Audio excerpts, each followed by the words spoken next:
Three, two, one. Hello, everybody, and welcome to the fifth podcast so far.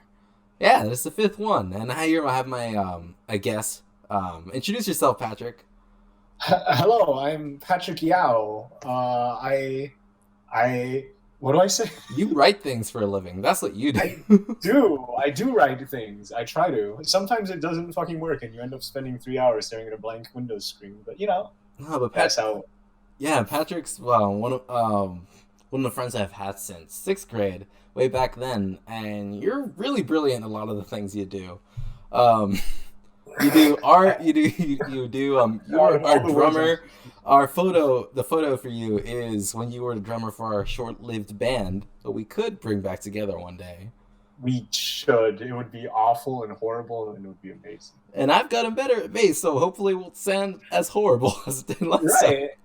And my drum skills have degraded, so really, we're gonna hit right on the mark again. we just average out, you know. The ultimate band, All right. unchanging like a god. Huh? So, how about we talk about what are your favorite themes to go about when you write your stories? Because, well, I remember I've read some of the ones you've sent me so far, and not all of them. I think there's one more recent one that you've been working on that I haven't read yet. But a lot of them Right. just they're interesting perspectives on just life. I would say just people working through it. Nothing too much different than that. Like for example, your death story. It was exploring life at the very end of people. I guess at people's lives. Hmm. Those like the feelings that they get once their families kind of move on and once certain people pass away. Right. And the other one you sent me about the musician is about people kind of just making it through the world, whatever odd jobs they kind of have to do, and the crazy stories Right. that go along with it. Yeah. Basically. I don't really go into writing with like explicit themes in mind. What I've always held to is basically like if you do have something close to your heart that you want to get out in your writing, just keep it there and write, and it will come out in your work if you do care about it or if you are interested in it. It will show up. You don't have to like force it. Hmm. I know that Miyazaki fellow, the one who makes the really fucking good movies. How he puts it, it's like decorating a Christmas tree. The story is the tree. The movie is the tree. Like once you have, what's important is character, emotion, pacing. Once you have a good story in mind, then you can draw people in and introduce the themes to them. But the story is what should come first. Yeah, Build it like just around it. But like you can't like force it hmm. because people will tell. People can tell. What would you say? Which writers have influenced what you've kind of gone through so far? Oh, Christ. Let's think. There are some writers who've written books that I read when I was very young, and none of those books are very good at all. However, I think what they influenced me was there's the Keys to the Kingdom by Garth Nix and Monsters and Merlin by some man I don't remember the name of. But what they were is they were really fucking weird in ways I didn't know, and they weren't very well written, and the characters weren't very interesting, but they were just so strange. I was like, I really love reading this because it just takes me into unexpected places. Hmm. If only there were books that did that and also were made well. And I'm like, oh, I can do that, maybe, possibly, and that's basically what I've been trying to do. I want to go to the places that like I haven't seen explored before, but I also want to do it with like characters that I would enjoy reading and stories that I would care about. Yeah, that's kind of what I felt with your ghoul story. For those who are listening, that one, how would you describe it? The world was kind of it. The way you settled into it, it started as as if it looked like the normal world, as like regular people and all that kind of stuff. But as you went in, there were like subtle hints across the chapter about how monstrous the world was in physicality, not necessarily in how people behaved. That kind of Hmm. stuff is just interesting, fantastical elements to the world. And the main character, who at first felt like a normal human, at the very end you reveal to be kind of one of these monsters that are not really liked well by the community. I think you called them ghouls. Yeah, they eat corpses, and Mm. they also tend to attack people, which means they're not well liked. Yeah, and it was interesting because she finds a child, and I think the her boss wanted the child killed or one of the whatever ghoul. He didn't know it was a child. Right. Um, and she decides, well, just because something really small and innocent, that he deserves a chance to kind of learn and adapt to life, I guess. Right. Right. And That entire story, it came off an idea I once had because like a lot of books, the sort of theme of like intolerance is really popular because humans they do that. hmm But almost universally, like it's intolerance against like people because of like the things that they can't change about themselves, either like their background or their race mm, or like who they are. And I was like, all of it's always almost entirely unwarranted, like xenophobic. But I was like, what if there was like a story about intolerance where the intolerance was like almost just, like justified, mm, even like these like intolerance against people who aren't bad people, but like they're just due to their nature are incompatible with society. And like, how would a person deal with that? Like, on one hand, being like hunted by people, even though you've done nothing wrong, but on the other hand, knowing that like just by the nature of your existence, you're like a danger to others. mm, And I was like, that would make an interesting story. Because like in the story, although I never really got too much into it so far, basically the ghouls, if they don't eat enough dead people constantly, they will go feral and they will fucking turn into giant monstrous things that attack people. That's sort of the inherent problem that you don't want in society. So if you are one of those things, like, how do you feel about it? Do you feel just sort of like horrible guilt knowing that at any moment you could eat your brother? Basically, that's sort of what I wanted to explore. yeah, and But, what that reminds me of is I've been reading a lot of books regarding the Holocaust and Soviet Russia, and right, what people tend to do, what pushed people to, or no, what helped allow people to commit those kinds of atrocities on other people is the dehumanizing aspect of it. If you can do something to remove the humanity, the dignity from someone to make them just as an animal or lower than an animal, it becomes a lot easier to treat them horribly and with contempt. right, yeah, that's sort of basically how all intolerance works. Mm-hmm. That's why one of the intolerance doesn't really you can't really fight it with like facts and all information. You have to sort of like attack it on the emotional level. You have to And like prove like these are people, these are human, and that will almost always cause people to like basically stop and think and go like, well, fuck. yeah, it's especially one place I think that's needed nowadays is whenever I hear people talk about politics. Actually, experienced this recently. Um, Whenever someone doesn't agree with them, it's not in it's not like an intellectual challenge to them. It's more like you are not on my side, therefore you are the not you are the enemy. You are a racist or anything like that. I because I was talking with Marcus about politics. We tend to do that whenever we're just us two. And one of his friends walked by and heard a snippet of it, and she didn't really understand what we were talking about. But to her, the idea that someone wasn't that couldn't be a Democrat was just horrifying to her. And Right. I saw that. It's weird seeing that kind of emotional outburst from someone, and it's as odd to find that kind of intolerance today. And well, when we're living in a really kind of peaceful time, especially within our own nation, and people are free to do things. It's weird that intolerance kind of exists on an ideological spectrum. Like it's just part of that like ingrained in the human psyche since our days in the fucking it's running from panthers in the fucking Niger Valley. Mm-hmm. It's just like you have to. There are two groups of people, and you align yourself with one. And if you want to live, you got to fucking push that hard as you can. And especially nowadays, with people like sort of freaking out as much as they are, it's sort of getting pushed to like anyone on the other side is like a gibbering demon. Uh, you're just go nuts about it. Yeah, but it's dangerous, and people gotta It fight is against dangerous. it. It's definitely not good. It's just everyone is like very sure that they're correct, and then when you see someone who disagrees and you don't get to talk to them, and all you see is they're just like most far out opinions on the other side, Mm-hmm. fucking freak out. Yeah, I just don't like that assumption to assume that you're the most correct. It's very like even people who don't assume they're correct at least know that they're trying their best Mm-hmm. be unbiased, and that enough is like when you see something they so entirely completely disagree with is enough for them to be like, well, fuck, are you sure about that? And And to then be fair, most people don't go around looking for people they disagree with. Most people tend to go around with ideas they kind of feel right. comfortable with. Plus, most people don't really. It's not that they're not willing to like get in a conversation about it. It's just like how often does that fucking happen? How often have you had like a sit down with someone on the opposite side of the political spectrum? It's just happened, and you've been like, "Well, hello there. Yeah, Tell me about your it's beliefs." pretty rare. Actually, it's nice because here in Davis, we're kind of like in the middle.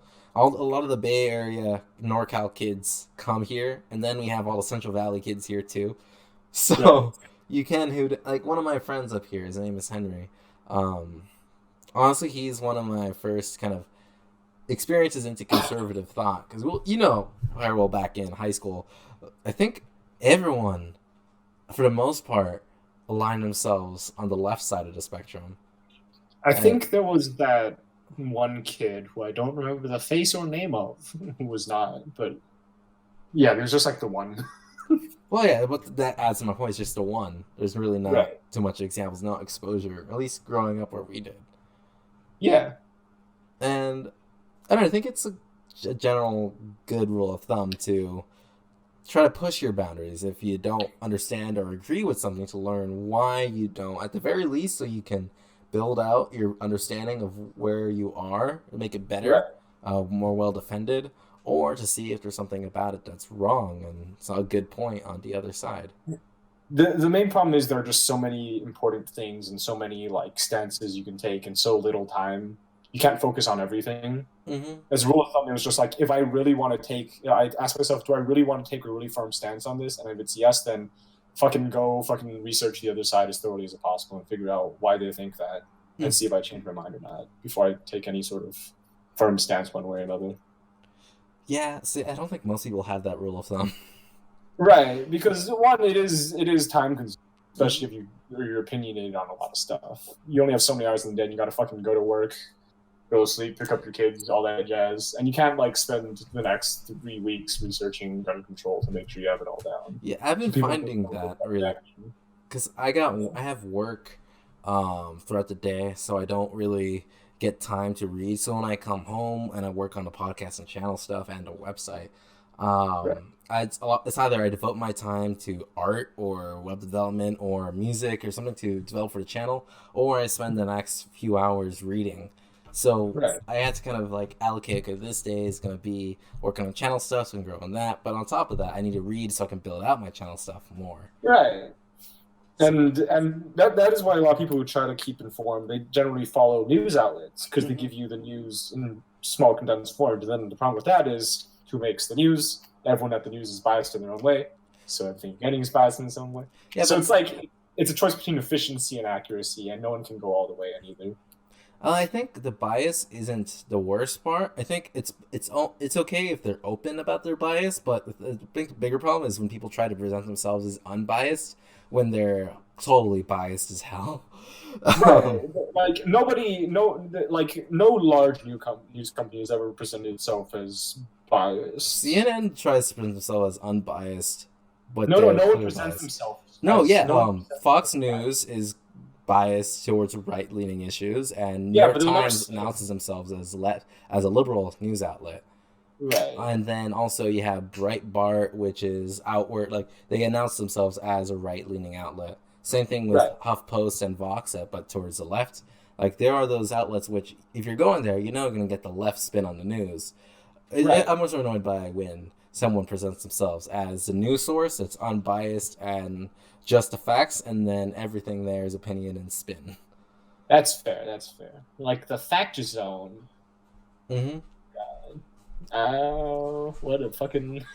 It's been me learning about all this stuff that I'm starting to get a little bit more into writing, and Mhm. I'm messing around with nonfiction. And though I think I could do a better job with nonfiction at least right now because I feel like I still need to learn a little bit more about writing before I can do a good fiction type book. Even though I have good, I have two solid story ideas. One Well, one is the older comic that I've been working on for a while, and Right. I was thinking about, I, I, I guess in that story, there's a lot of archetypal type ideas.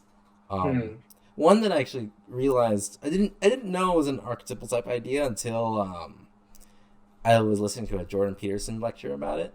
Right. Um, the idea of your shadow, the idea of all the worst parts about you, the part of you that is prone to kind of malice and negative behaviors. Because Hmm. in the story, the main character, one thing that's hindering his growth is he's afraid of what the worst of him can do.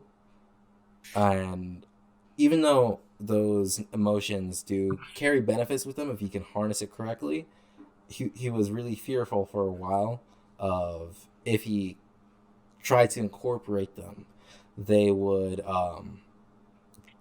overtake him and he would commit things he really wouldn't be happy doing. Until he's pushed to the point where he kind of does have to take in that extra strength from those qualities to understand that kind of power of being able to do those horrible things, but more so knowing that capabilities within you and willfully being able to keep it in control, in check. Kind of like growing your teeth out, kind of thing. Right. Okay.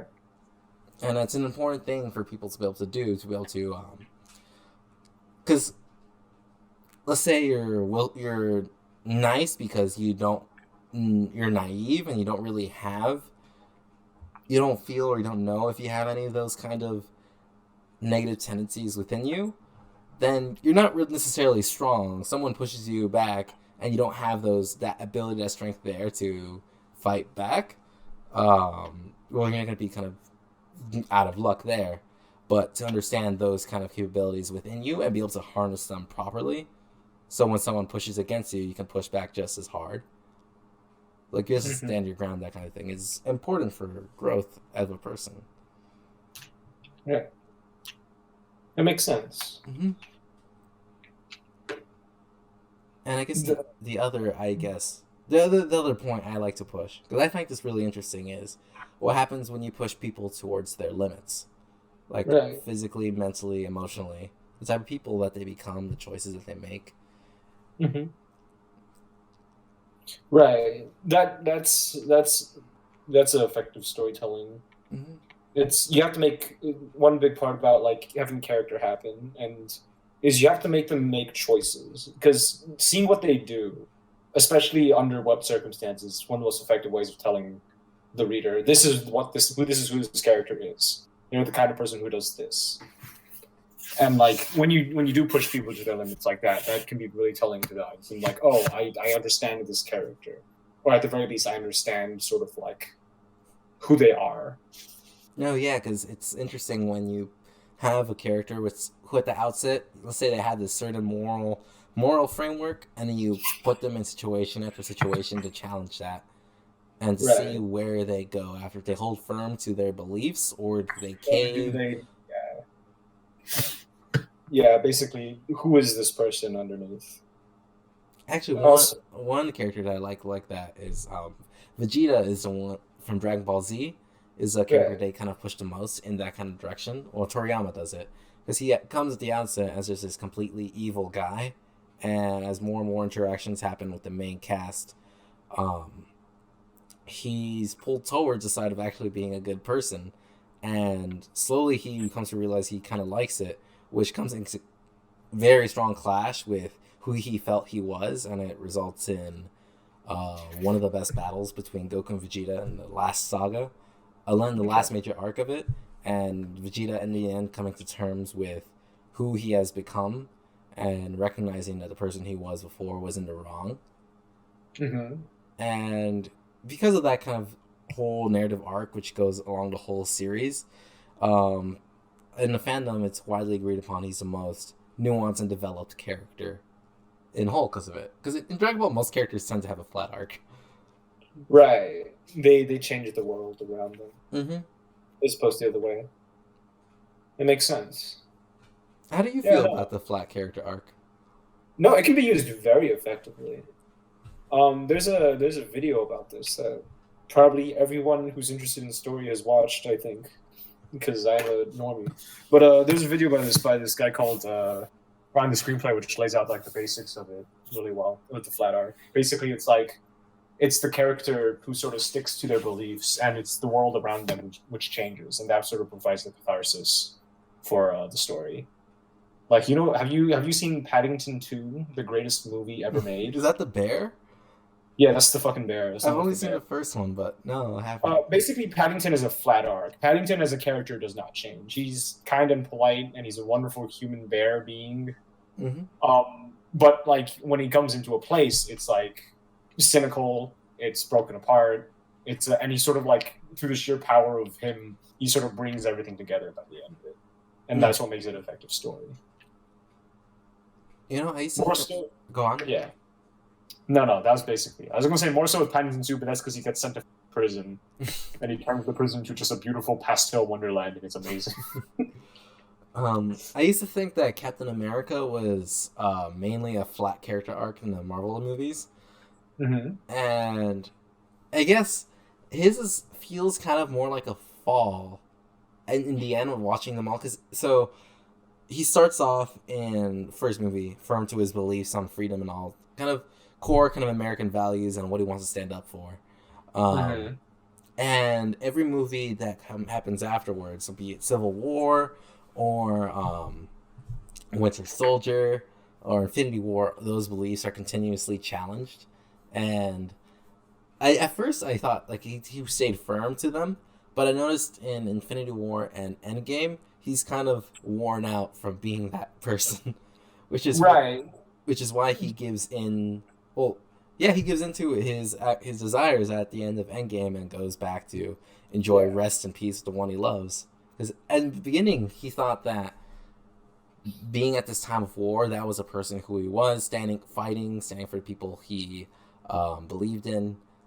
But that kind of life is hard. Right. And it gets to even the best of us. Yeah, the Captain America arc in the MCU, I don't think the overall character arcs in the MCU are super prominent, but when you look at him, it's really like he sort of holds out for like the entirety of the three act movie thing, and then it's just at the end, once everything is done and once it's all over, he finally feels like I deserve this. He's like, I'm out. And Tony's like the opposite. He gets a second chance. He lives past the snap. He gets a family. He gets the kid. And then he feels like, I got my second chance. It's my turn to fucking take the bullet this time around.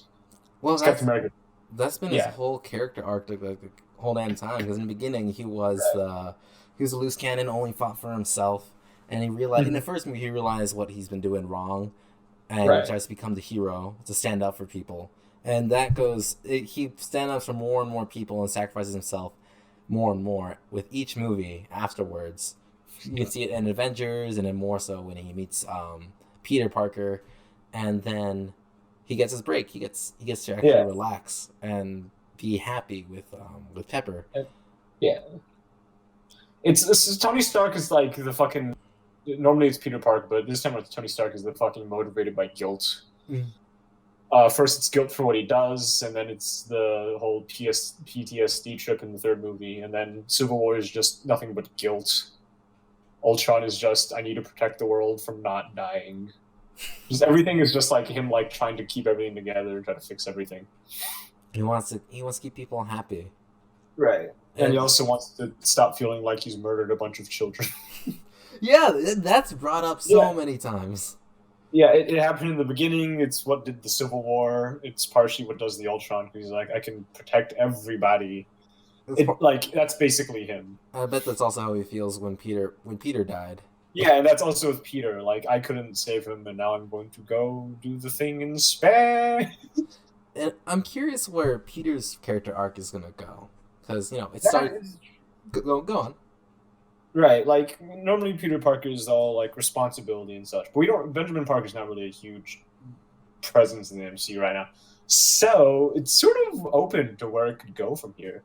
They were sort of hugely suggesting is he going to fill Tony Stark's shoes or become his own person? That could really go anywhere. Now James Jonah Jameson's back. I know. I'm excited for that. I am incredibly happy that he's back. I can't wait for him to fucking nail Peter Parker to a wall or something. You know what could definitely be a thing in the MCU? Parker Industries. You know what that is, That right? could be a thing. We'd have to wait a hot minute though. He's still fucking in high school, so Yeah, it'd be in the future, but because of his influence with yeah. Tony Stark, he could totally. And for those who don't You know, could, Parker you could Industries totally is do in the that. comics. He becomes Tony Stark basically. He runs a $1 billion company, and Maybe this time around they won't fuck up his character arc halfway through. oh yeah, that happened. Because well, I thought that when they were writing that, they wrote him basically as you would write Tony Stark, a person who's Right. He in. became a giant dick. Also, they retconned his marriage via mystical devil magics. Oh, but didn't it happen before that? No, I just throw it in there because it's annoying and I hate it. Yeah, what was that arc called? Because it was really bad as a It whole. was like I don't know. It was like he was having a kid with his beautiful wife, and it's like he was happy, and then I think the rationale behind the guy who wrote it was like he can't have a kid. That's not relatable. So they fucking erased his unborn child via devil magics Oh yeah, to that's bring why now they did in the new Amazing Spider-Man things. The first things that happened is he got back together with MJ, and perpetual status quo. Nothing yep, ever changes. Nothing ever changes. trying to give Peter kind of like a happy sort of not a happy ending, but putting his life back in the right direction because it kind of was How falling about apart. you give him the marriage, you give him the adorable little baby child, and then you can have a relatable story about a man trying to raise a family and a business and be Spider-Man. And then you can have Miles Morales take over the whole teen high school responsibility and be Spider-Man. And then everyone's happy, That's right? true, and that's the thing What do about you Marvel, which is the most characters have relatable positions in life.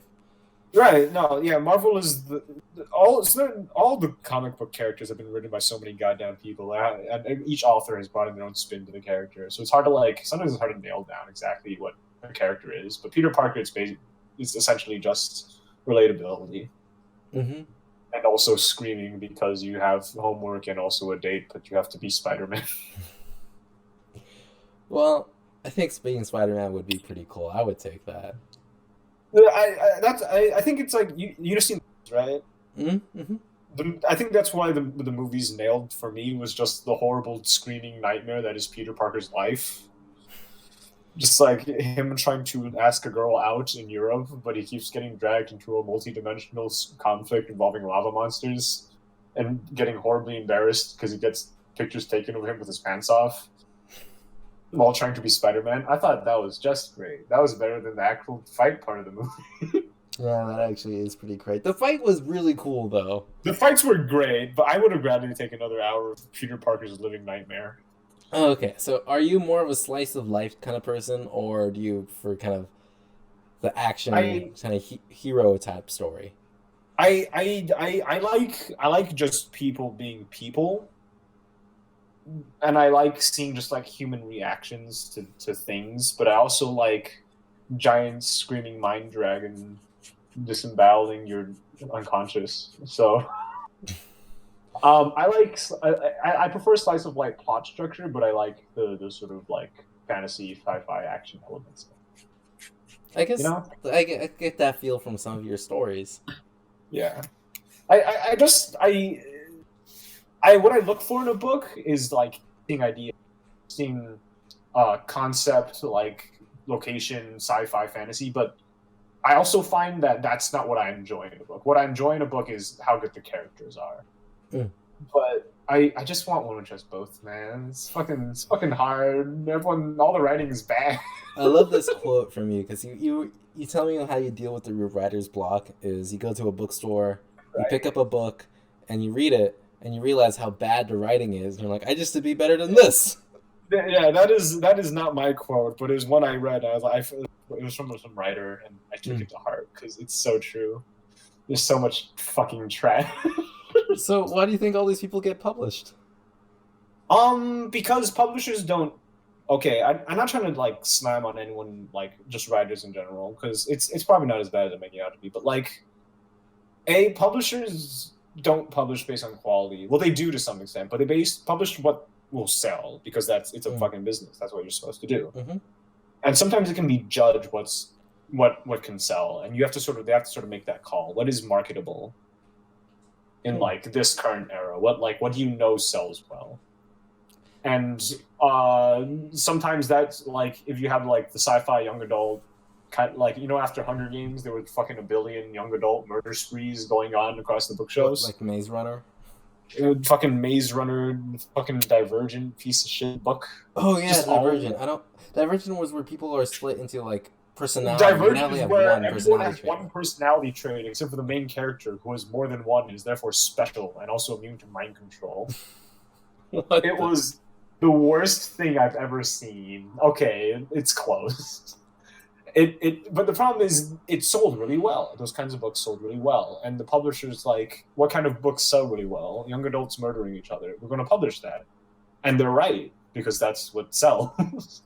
Yeah, Hunger Games though is too much. Like it was sad. I read the books instead of watching movies, and Mm, once I once you got to the end, I think Mockingjay is the last one.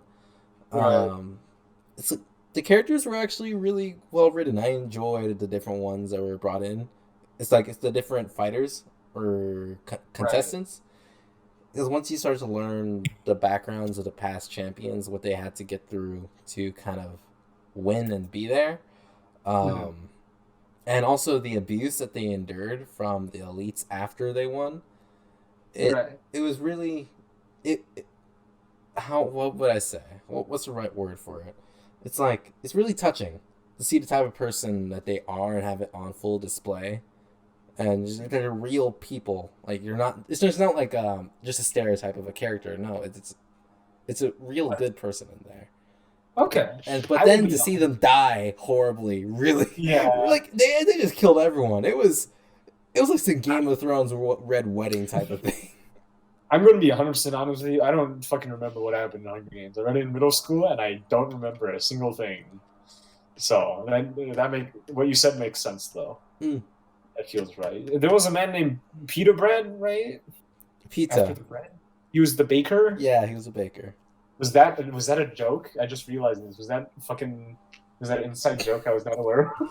It's spelled Petuh, kind of like how you spell Patrick sometimes. Oh my god. Wait, I don't spell passion. I think. Yeah. Peter Bread. I feel like it's been so long. I read them in high school, at the early parts Hunger of high school. Games. Peeta. I refuse to believe that isn't a Hmm. reference to the bread. It makes too much goddamn sense. Goddamn. It could be. I think Beautiful. the ones that got From their most mom. popular as a book series though probably be Harry Potter. No, Harry Potter definitely fucking kicks.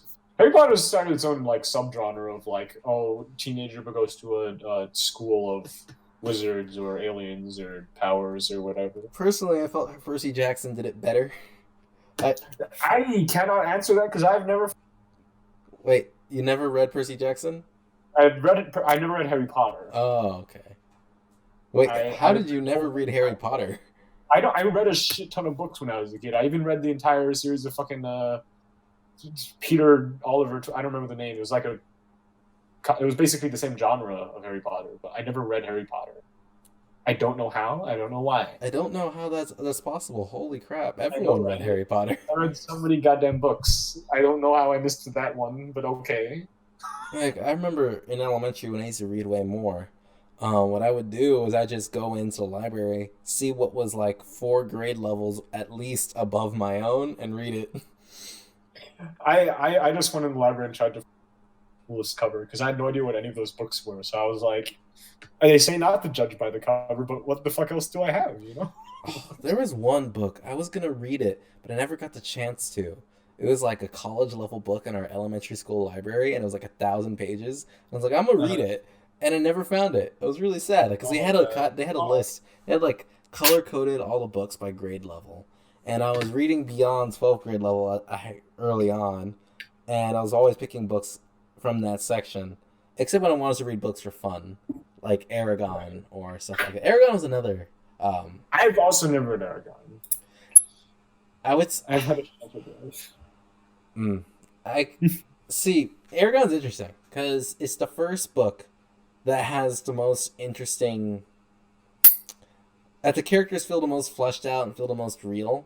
but Mm. life gets worse for everyone across the second, third, and fourth books. So Right. even like were their personality quirks shown in the first one because things were a little bit more lighthearted there. Hmm. Things were so grueling that not much else could shine through between all the characters. It's kind of just defeating a lot of the time, which made The it. best, right. Right. Um, but I would say if you read the first one, it's an enjoyable read. The best depressing books are the one which fucking lull you into a false sense of security and start gut punching you and never stop. That's what Grave of the Fireflies did. All right. That's what Infinity So like, War did. I haven't watched it, but I know it sets up with these brothers and sisters just running on a field catching fireflies in a little candy tin. I know by the end of it, everyone is like they're mostly dead on the inside. It's Um, beautiful. you, It's do like you the remember? Pixar effect. Do you remember the Australian literacy PSA that we watched? Oh, if you don't read, you'll die in a landmine incident. Yeah, that was an interesting script for a commercial on reading. Look, it's true, all right. For those of you who are listening, it's basically it's like they have some nice kind of guitar music, acoustic guitar music playing.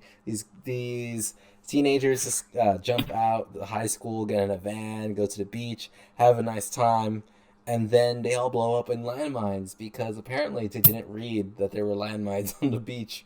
And it ends with a black screen that says, "This is what happens when you don't stay in school." Fucking death by military ordinance. Mm-hmm. How horrifyingly embarrassing. Oh, it's funny how many bombs there still are in fucking Cambodia. In Cambodia. There are a lot of unexploded ordnance in the whole fucking that area of the world because of all the shit we dropped on them. I imagined there would be stuff in Europe because of all the world wars Yeah, and but we dropped more explosives on during the during the Vietnam War. Hello, Patrick? Hello. Patrick. Yeah, I got you. Hello. Yeah, I hear you. All right. We dropped more explosives during the Vietnam War than we did in both world wars combined. Really? Yeah, Oh. we fucking carpeted the like even to this day, there's still like it happens in Europe. They find unexploded ordnance, but like nowhere is it as prevalent in fucking that area. You know what's really Like it's interesting? an actual threat to day to day life in some places. In Korea, you know the demilitarized zone? Yeah, Because it's funny. no humans go there 99% of the time, it has become a wildlife refuge for a bunch Right, of I remember endangered that. animals, and it's amazing. It's incredible. Just what a fucking. North Korea is simultaneously the funniest and the most depressing country. Yeah, yeah, it is. Now, have you seen? Okay, this is related to this. Have you seen Suction Cup Man? Sorry, what? Have you seen Suction Cup Man? Please explain to me how this man exists. um, so this animator on YouTube, he made a series called Suction Cup Man, and it's about this guy who with suction cups he climbs buildings, goes all the way up, and the joke is he's like halfway through climbing up the building, and the owner of the building sees him and is like, "Dude, what the hell are you doing?" And he's like, "I'm climbing your building. What the hell do you think I'm doing?" And he's like, "Dude, stop climbing my building." And it goes back and forth, and eventually the businessman tries to get him, so he jumps out with plungers to try to catch him, but he falls off. And he survives actually, and he survives into the third one, and in the second one, the president, who looks like Donald Trump, requests Suction Cup Man's services, um, to go sneak into a military base in North Korea and blow up one of their bombs before it can be used. And in return for this, he receives a presidential pardon for any one climb. And he lands in North Korea, and all you see who's supposed to be King Jong Un, and he's like at this secret military base, and all of a sudden he hears suction cup noises, and he's like, "What the hell?" And he looks outside and he sees Suction Cup Man climbing on the missile, and is like, "What are you doing? I'm climbing your missile. What the hell do you think I'm doing?" And it goes back and forth like that Did until he get shot a billion times by the North Korean army? they try, but they fail. And they fired a missile, and on it, he manages to shut it off and escape. What a fucking ride. So yeah, look up Suction Cup Man. Suction Cup Man is pretty great. No, I don't think I will. He has a theme song too. Does it suck? No, it actually is pretty good. I was making a joke. Making a suck joke. My bad. You fucking ruined everything. I don't know. Some people, it's really hard to tell when they're being sarcastic. Actually, like my roommate AJ, well, he tries to joke a lot of the time, but his delivery is the exact same as when he just talks. So he sounds horribly serious whenever he jokes. No, that is the joke, you see. It's one overall huge meta joke that envelops his life. Well, It's the funniest thing in the world. eh, no, it really isn't. It really isn't. Wow, tries. Steven. Fuck you. You know how hard it is to fucking stand up in this town? Go to jail. Actually, it's very easy to get on stand up. It's just very hard to do it. I would try to do stand up. Stand up seems fun. I feel like if I did stand up, I would just explode out of a combination. Just a viscous fear liquid. Yeah, but I think you have to get used to it. I think everyone feels that to some extent. No, yeah, everyone feels it. It's just you have to work with it. I guess it would be writing bits for stand up. I wonder how that process goes. I think you just go around writing jokes that you think go funny, and then you test them out, see how they work. It's like regular writing. You go around and you think, and sometimes you'll be like, "Oh, that's good," and you write it down and you try to build on it. Mm. As the old saying goes, most of your writing is done away from the fucking computer, which is annoying because I only try to write at the computer. What the fuck? You should keep a journal on you, like a tiny one. I do. I have it with me. It's on my phone. I put all my ideas in shorthand, and it's fucking incomprehensible. I could read it to you, but it's fucking incomprehensible. Is there any new story ideas that you have? I'm just kidding. I've been thinking about trying to write a noir novel. Noir, because I've been getting a. Patrick, your audio. Okay, now you're back. Oh, hi, it's me. So noir. Yeah, like a noir, because you know that the ghoul that I wrote, right? Mm-hmm. That was kind of weird, right? Mm-hmm. It's like a very controlled kind of weird though, because you can't go all out with a story like that. Because the story hinges on the main character being monstrous in a society, which due to the monstrosity is like literally incapable of like holding people like her, like safely without hurting other members of society. And to do that, you can't have things in society that are monstrous than she is. So you have to like tone everything down, or at the very least make it like less weird in that kind of way, you know? So is this the one? Are you gonna put that noir idea into the one about the musician? But maybe I've thought about it. But if I did a noir one, I could just go fucking all out because it'd be like more about exploring the world as opposed to like a central theme, a limiting theme, possibly. So I could just be really fucking weird about it, and I think that might be fun. I also kind of want to rewrite. I'm really shitty at rewriting. I wanted to rewrite the bar one, but I'm very bad at rewriting, so I don't know how that would go. I could give it another shot. Whenever we talk about it, you get really anxious about your rewrites. Because like once I write it down, I sort of get afraid of like once I write it down and I show it to someone and they say they like it, right? Mm-hmm. I, as an incredibly insecure person, I'm now terrified of changing parts of it, even things that I don't think worked well, because I don't know what about it people like, and I'm afraid if I change it, it won't be as good. Hmm. And so I just sort of get paralyzed by like, because even if one person even like a couple people tell me they don't like something, and one person tells me they do like it, I'm now like apprehensive of taking it out. See, but I thought the best way to go about writing things is to write things so that you're comfortable and happy with the story, not so that other people like it. No, definitely. Like you need to. Writing is tricky. You got to write. You have to write a not. You have to write not things that you want to write, but what things you would like to read. Because what you like to write and what you like to read are actually different things, which is awful. And then two, like God, it's even when you're writing, you're not. You're writing down something, a perfect thing you have in your head, and you can see it in every angle. The English language is imperfect, and you're imperfect will give the reader a different impression than what you have in your head. And that's what matters. That impression is what matters for the final product. And you have to keep that in mind.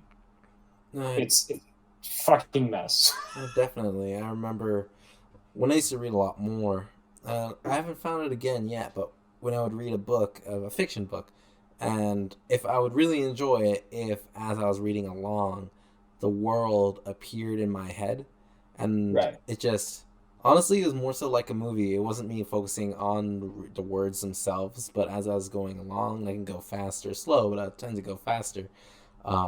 Just it kind of just happened along. I could see I could see the different people described really well, the different actions and movements. It was just like a picture in my head, like a movie. Oh no. What's up? Oh no. You cut out. Oh, I was saying, I was saying that the books work best whenever the descriptions are done well enough so that the world appears like a movie in my head and I could just picture everything precisely, and it makes it really smooth. Right. A lot of people try to go for that like thing. Like every single bad horror book or movie or like decision you've seen in a story, like and you go like, what the fuck were they thinking? It started out as somebody trying to do something in their head, but they couldn't get it down right. Or sometimes the thing in their head was always terrible. But discounting that for the moment, it's like getting what you want onto the page is very difficult, and getting it down that it looks easy is also very difficult. Yeah, I definitely don't like when writers elaborate too much. It gets really annoying. Like there's so much Right. words there to get to go through that it just slows down your picture of everything because there's like such little tiny details like to add in. It's just not fun Yeah. to read through. Like Charles Dickens, I can't read any of his works. He sucks. He sucks. Oh my Look, god. okay, there's an explanation for that. No, yeah, we've heard this. Just you were paid by Right. word count back then. Right. And plus, Charles Dickens is always more of a character guy than a world guy. But I do agree with you, and he's quite wordy. Yeah, And I'd be pretty wordy too if I got paid like 5 cents a word. Holy shit! I'd fucking word the fuck out. But yeah, no, I see what you mean. mm-hmm. Because it just slows down the description of everything. You can't even get to the characters because you're too busy reading about all their hair follicles and the shine Right. and grease on every single one. Yeah, this description is always a kind of a. You got to like. You got to pick your battles. You have to choose when to push hard on it and when to like ease up and let the sort of scene speak for itself and whatnot. It's Honestly, just like. I think it was my exhaustion with doing that kind of thing with a lot of books that through middle school and high school pushed me more to reading manga and comics. Because then you could just visually see the world around you. You don't have to hear the Right. descriptions, and you just have to see if the emotions on the characters are drawn well, so you can kind of interpret what they're saying in those kind of Right. interesting kind of ways, and that they're written well on top of that. Right. Right. The two mediums are well, obviously they're different. Fuck. Well, yeah, they're Yeah. obviously very different, but Right. I think I see it's what you easier mean. to They're interpret the world. yeah, it is something that I do miss from certain books, though. It's like sometimes you can just describe things far better than you can show people. You know, Mm-hmm. that kind of like That kind of like Patrick. in someone Okay, there you go. You're back. tell to be more so. You're back. You cut off after that. Like Who's me, the ghost of Christmas past? No, no, it's all good. Hour strikes 12. So what were you saying, Patrick? Oh no, Hello? you're back. It's me again. Hello. The ghost of Christmas future. You're gonna die or something. Oh, what did I do? You're too much of a dick, and you didn't give Tiny chance. Oh wow, I must repent my sins if I wish to avoid this fate. Give your employees a day off and buy them a big turkey. Become really happy, I guess. That movie is done so too many times. Too many. That's because it was a really big, influential book. It was really good, and then with all good things, we made it like 7 times. Wait, can't we make the shitty thing 7 times? Okay, wait, maybe that's worse. Take it back. Okay, know what I'm not looking forward to? Hmm? The day they Live action recast Stitch? Iron Man. Oh, that's don't worry, that's not going to happen for a hot minute. No, yeah, No. but even when that hot minute passes, it's gonna be a sad day. Yeah, it will happen. I imagine not for quite a while. At least not until the end of whatever next phase, whatever is happening. End of Phase 6. Like, as long as the MCU is still going, it's going to be kind of unlikely. But I hope But they don't get super woke. I mean, okay. I don't know what you mean by that. Okay. But Captain Marvel did you mean Captain Marvel? Captain that what you Marvel mean? is like low key woke. It's like not as bad as they could go, but it was starting to get there. Captain Marvel was the problem. All the writing was good except for the writing for Captain Marvel and her enemy. Like, Exactly. it was like a hole of like a quality hole in the middle of the script. I have no idea what the fuck happened there. No, yeah, her whole character was I am strong female. Fear me. Like, Wonder Woman did it better, where she's like brave and strong, but also she's still like a person and has flaws. And She emotions. thinks humanity is in black and white, and the story is about her realizing that's not true. It's not like the most deep thing, but it's something. It's like a solid arc. Captain Marvel was like they portray it like the ending scene where she stands up 7 times in different time periods. Like, oh, she learns to stand up for herself. I'm like, forgetting the. It's not a character art. It's a character line. Yeah, it's like so. I just don't want them to do what they did in the comics too. How they kind of introduced a bunch of characters that weren't really well developed, and were kind of just aiming towards, I guess, the millennial and Gen X audience. You gotta pander to that. What do kids like? Jewel? Do they like Jewel? Who's that? Who's I don't know. I was just doing my best impression of CEO or managers. You ever see those leaked Spider-Man emails? No. Someone emailed Amy Pascal, who was an exec at Sony, I think, at the time, and it was like, we were thinking of the new Spider-Man movie. I think it was like we could have Spider-Man text or Instagram during it, and he could have followers on Instagram, and he could do this thing called the humble brag. I was like, what the fuck is that? Well, I think they did that with Spider-Man PS4. They did, but they didn't portray it like they were showing off some sort of alien culture. That's true. And they didn't use the word humble brag with quotes around it. Yeah, that's true. It's fucking what the fuck? Cause like You know how you can make a movie that really gets with the younger audiences? make a good movie. Step 1 is make a good movie, and everything else is sort of icing on top of that point. Like one thing I heard, the Sonic movie was actually good. The Sonic movie is not okay.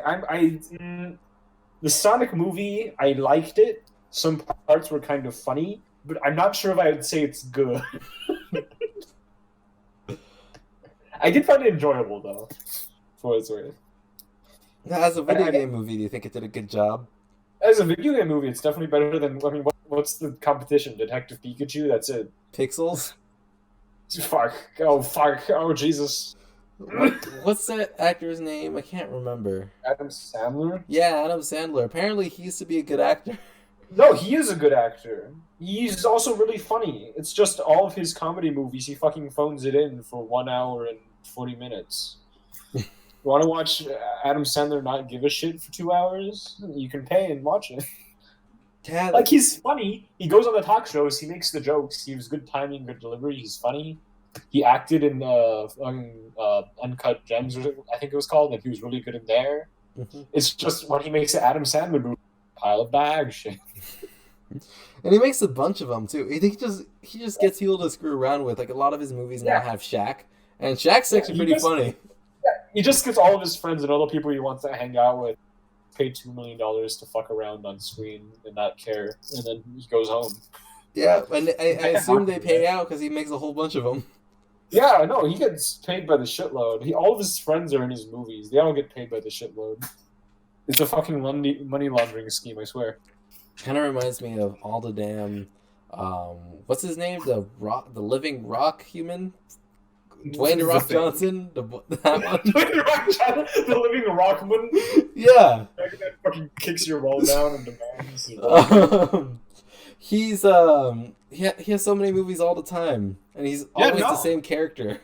He sells well. People see The Rock and they're like, "Hey, it's him. He's pretty good," and they go watch it. Like, he's decently funny. He's got the large man physique. Mhm. Sure, I'd watch a movie with The Rock.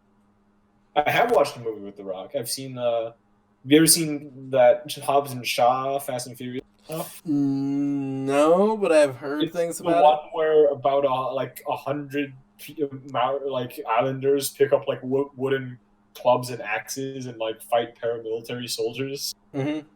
Hmm. It was the best. They do the fucking haka. It was the best thing I've ever seen. Well, one I want to see. I want to see Jumanji because Kevin Hart's another one where whenever he's just in a movie, it kind of sells. Yeah, there's that list of actors. They get put in the thing and they play one person. Mm-hmm. It's interesting because it kind of feels like a comeback of the old style of acting, where the actor they would play the same kind of character in every movie that they're in before Mhm. kind of like method actors kind of develop, where an actor can play get themselves deep into different kinds of roles. That's sort of always been a thing though. Throughout, like, I guess it's ebbed and flowed, but that's always sort of been there. Even like relatively No, recent. it started to get a lot deeper with or more common than method actor type thing with. Do you remember his? So there's this actor. He died when he was really young. He looks like James Dean. Oh, James Dean. Yeah, James Dean. He was one of the first popular method actors, Okay. where he kind of showed a bigger emotional spectrum during his roles. Okay. Whereas you didn't really get that as commonly before. Okay, I see. I was talking about the opposite, basically. Yeah, the single role, that one's been The done single role around is forever, always- but it died down once the method actor became more popular, and I feel like I've been noticing the single role type actor be more and more common. Like, I always, yeah, because like that role's like a fucking, what's that name in All About Eve? That lady. Wait, no. How fucking old is that movie? I don't Am know. I time period messed up? No, All About Eve is 1950, so that's kind of right. Fucking Betty Davis. Like, Betty Davis in every movie, she just plays Betty Davis. She's just like a catty bitch, but you like her. It's basically her in all of her movies, and apparently in real life too. Michael Jackson got invited to one of her dinner parties, and he really liked her, so he went to introduce her, and she was a bitch to him. Huh. I don't know the specifics. I wouldn't know the specifics either. Right. No, I see what you mean though. It is. It's happening. I guess more. I don't know. Dwayne The Rock Johnson, what a man. There's another one. Chris Pratt is like the same character in every movie. Chris Pratt is, but there's that breed of actor, which is just the comedy actor. They tend to play a similar character. Well, Robin Like, Williams, he had different roles, a different side. Like, he definitely played different levels of Yeah, they seriousness. can play different things, but they get hired to play the like a fucking Genie. huh? Like Robin Williams being chosen to be Genie. or Genie made to Right, be Robin Williams actually. right, and the what's his name? In the Sonic movie. Oh, the guy who plays Ace Ventura. Right. What's his name? I'm shitty with What's his names. name? Oh, he's so good. I found it. Should I say it? Yeah, say it. He's Jim Carrey. Oh yeah, Jim Carrey. Yeah. Yeah, he's Jim Carrey is just Jim Carrey in like 90% of the movies. yeah, he's always Jim Carrey. He's pretty great at being Jim Carrey. Yeah, I know Another, he did a few serious like acting roles, but I don't know if they're any good or not. I did hear about them. I heard what I feel like I remember hearing was that they were odd. They're just I think mainly for the fact that it was Jim Carrey not being Jim Carrey, not that he wasn't necessarily good at doing those roles. It's just really unexpected. Right. It's like when someone knows you for that character, like people knowing Robert Downey Jr. for Iron Man, and then seeing him doing anything else is kind of like, oh, but that's Iron Man though. He's not being Iron Man. Mm. Tony's his Iron Man is just has been so big. All the Iron Mans are going to be sort of based off of that character from now on. He's Mm-hmm. just so large. And to be fair, I think Chris Evans did a great job with Captain No, yeah, America as well. but it's hard to argue that he's defined the character like fucking. I can't even remember his real name. Robert Downey Jr. did. Yeah. Just because, like, I guess it's part of the reason because Iron Man was never the most heavily defined in the first place in the comics. Mm-hmm. Like, he had his moments, but like he wasn't like Spider-Man, X-Men level kind of character. But I feel like from now on, every single author who writes Iron Man will have Tony Stark in mind, like Robert Downey Jr. Tony Stark. Well, I'm not sure if I can say the same about Chris Evans, just because Captain America is a more simple character and he's arguably more effective in certain ways. So he's like easier to just put down on the page. What I think is going to happen Unless in you the make him a future, German Hydra trader. Yeah. that'll be Hail interesting. Hydra. No, that's a thing. That happened. No, I know it is a thing. I would be interested to see it in movie form. They referenced it in a fucking Endgame. Endgame. Mm-hmm. I'm curious if Chris Hemsworth is going to end up defining Thor in that way with the next few movies, but I don't think so. Yeah, no, Thor comic is very different from Thor movie. It is. Thor comic is dumb, stupid space Viking. like literally the scene of Viking like stays behind to guard like as the last guard in the homeland against like the legions of hell. Mm-hmm. Like as the rest of the Asgardians in the U.S. military pulls out, they leave him behind with two AK-47s, and he fucking like stands alone as a lone Viking warrior with like fucking armed to the teeth with guns, and it's beautiful. It's amazing. It's much more stupid Viking bullshit, and I think I like that better than the movie. I'm gonna be honest. Well, I think they tried to go with that in the first few movies, it just didn't work. Yeah. The first two. Just those movies were horribly written and badly paced, with uninteresting villains and poorly and uninteresting main characters. One criticism. It just makes me sad because there's so much potential. It's fucking shat on. One criticism I've heard for the Marvel movies is that most of the villains suck. No, because most of them do. They've gotten better. They have gotten better. Thanos and Loki are the best examples of strong villains. Loki was like okay, like when in all the movies where he was like particularly great. He was better as the sort of the side character to Thor. Mm. Thanos was pretty good. I like the Vulture a lot. Mm-hmm. They've gotten better. Mysterio was pretty good. Mysterio was pretty good. Right. I think the two ways that you go is either you need to make the villain really like relatable and interesting on that level, like you relate to them like, oh, okay, you can see where they're coming from.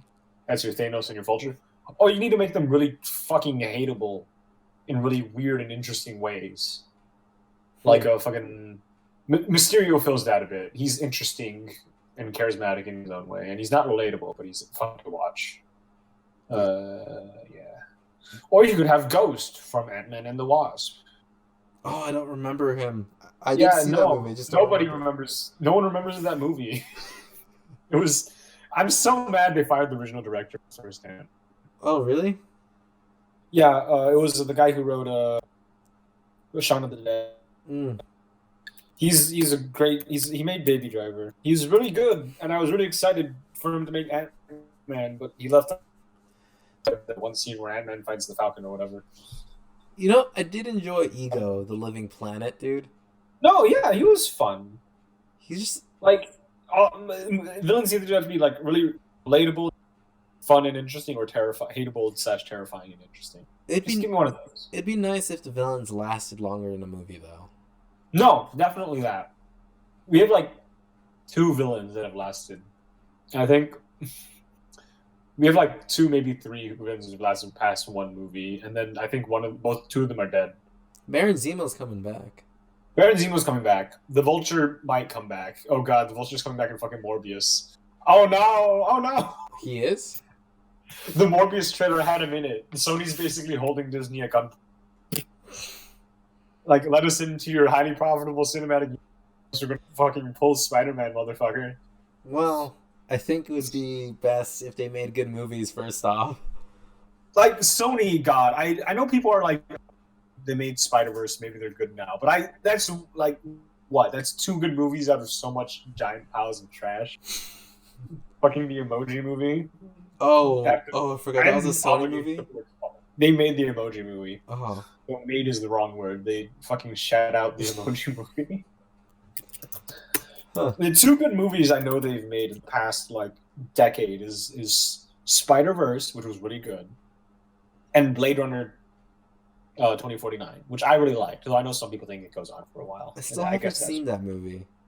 It's a good. Okay, I think I really like it, but I do know people who say it goes on for far too long. And granted, it's like 2.5 hours or something.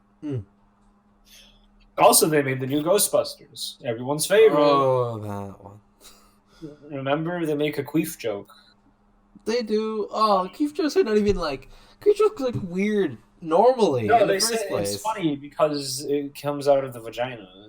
If it was a fart joke, it'd be stupid, but it wasn't. That's just worse. No, see. That's what they do. They would listen fart and then like, okay, one that's and then... that's kind of what I mean by I hope Marvel doesn't go woke. No, it wasn't even woke. It was just stupid. It wasn't woke. Okay, Ghostbusters was they were kind of treading on that with the Chris Hemsworth thing, but it was less that. The problems with that movie were more it's just not funny. Well, okay. The point what I mean by be going so woke is like let's redo this movie with an all-female cast just to have an all-female cast. That's what I mean, and then not writing it like that being the first thing rather than writing a good movie in the first place where the characters happen to be female. No. Yeah, no, like, yeah. You haven't seen Birds of Prey, have you? No, I haven't. It wasn't that bad, but it has that sort of, like, it hits you over the head with it. Like, the first time they introduce you to Black Canary, she's singing in a bar, all right? And she's singing It's a Man's World. Oh. And I'm like, okay, well, you know, subtleties, obviously, that's something I'm going to point for you. It's like the same feeling you get when, remember in Endgame when they had, female... Yeah, or it's just, for some reason, it's not zoomed of every single woman character in the battlefield, and then they all start running in unison. You're like, what the fuck? Yeah, it doesn't feel natural the way they go about it. It just takes you out of the movie. It's like when they start pandering to China really hard, and all of a sudden it's suddenly the secret science base is in China, even though all the main characters are still white, and there's that one Chinese scientist who's like the secondary main character for some reason. Wait, what the fuck? How's that pandering to China? Like, because China is the largest movie market, period. Huh. Like, in the world. If you want your movie to sell gangbusters, you generally want to you want the Chinese people to see it. Like, you don't have to have that in order for it to be successful, but if you want it to be truly epic numbers, like worldwide, you do need the Chinese audience. Okay. That's why there's this weird influx of just like movies suddenly taking place in China or having a lot of Chinese characters. Huh. It's not necessarily bad, as said. It's just as long as it does not impact the quality of the movie, I'm fine with it. I don't care. Well, yeah, that's the point. Like, it's like you shouldn't. It shouldn't matter necessarily the background or the color of the characters. Which matters is they're good characters. It's a good story. Or if the identity is relevant to the themes and story of the movie. That's true. That too. So that's why Birds of Prey it makes sense. It's about like liberation from a society. It's just you didn't have to fucking beat me over the head with a fucking baseball bat with your themes written on it. You could have just told the story, and I probably would have gotten it. Probably a bunch of people would probably say the same thing about Last Jedi too. I didn't really get much from The Last Jedi except for wow, this movie's a bit of clusterfuck, and wow, at least I'm not bored like the last one. Woo! I wasn't bored in Force Awakens. I had a good time with Force Awakens. My problem with like the Last Jedi is a clusterfuck of a movie. Not as much as the third, but it is a clusterfuck. But I still enjoyed it most out of the entire series because like the first one was just so generic, for me at least, that I'm like, eh. And the second one, interesting stuff happened. Granted, sometimes it was incoherent and there was an entire useless subplot, but it was like, wow, that's neat. I like where they're going with these two characters. And then the third one is just a giant fucking mess, and I wanted to throw myself off the gates of heaven. See, I'd grant the interesting stuff part for the second one for Last Jedi, and especially with the cinematography of the movie. It looks really pretty, but the thing is, it would work much better as a standalone movie with its own characters rather than snubbing everything that went before it. Right. It wanted to go its own direction instead of the very like the first movie was way too safe. It was basically just episode 4, but again, and also maybe with a different character. And then I think when they brought in the second director, he really wanted to go in a new direction, and he took a bunch of risks. And I don't necessarily think they all paid off, but I will say it was much more entertaining than the first one for me at least. You didn't have to fucking make another Death Star, J.J. Abrams. You could have. What if the Death Star was a star that was actually used to kill planets? They did that. The Star Killer base ate a star and fired it at people. Oh, it did. Yeah, it's just how forgettable it all was. Like it just like in the first one, the planet exploding was here just sort of happens. And the rebels aren't called the rebels, but they're still the rebels, even though the world government, but they're the rebels, and the Empire is now the rebels, but they're still the Empire, but they're not called the Empire, and you have not Darth Vader, and you have not Luke Skywalker. Ah! And, oh, God. Oh, Jesus. Abram. Well, crap. So, we're at an hour. We're over an hour, so I think that's it for this one. We went way fucking off topic. No, it's all good. I kind of like these kind of topics, like these kind of. All right, that's fair. Should we put in your stories for people to read? Oh, sure, do it. I don't want to live anymore. I think at least welcome you guys to death. Huh? I have your death story. I can link it there so people can. Just link the death and the Google stories, and that'll be good. I'm not sure if you should link the bar story because I haven't edited that one. It's the first thing I've ever written. It's it's rough around the edges in the same way a shuriken is rough around the edges. Fucking go through. But yeah, so everyone out there, like and subscribe if you like this kind of content, and we'll see you in the next one.